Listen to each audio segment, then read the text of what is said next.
Ladies and gentlemen, this is the 74th Miss Universe competition.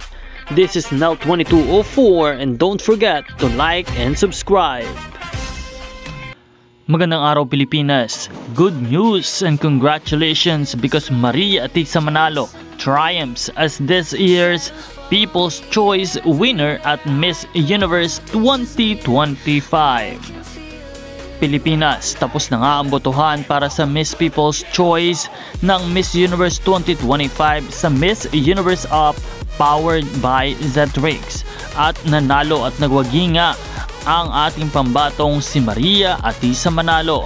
Narito ang resulta ng People's Choice Leaderboard.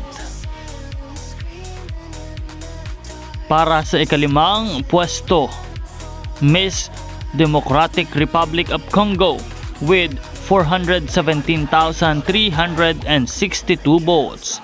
Sa ikaapat na pwesto naman si Miss Inamol ng Chile with 668,317 votes.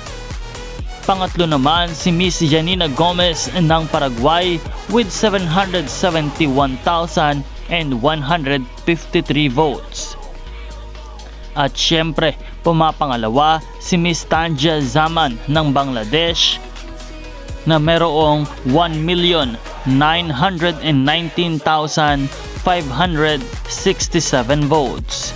Nangunguna naman at nagwagi ang pambato ng Pilipinas na si Maria Atisa Manalo na merong 1,982,108 votes. Halos 2 milyong boto para sa ating pambatong si Maria Atisa Manalo. Talagang kakaiba ang unity at pagkakaisa ng mga Pinoy pageant fans para sa ating pambato. Muli, congratulations to our very own Maria Atisa Manalo. Mabuhay Pilipinas!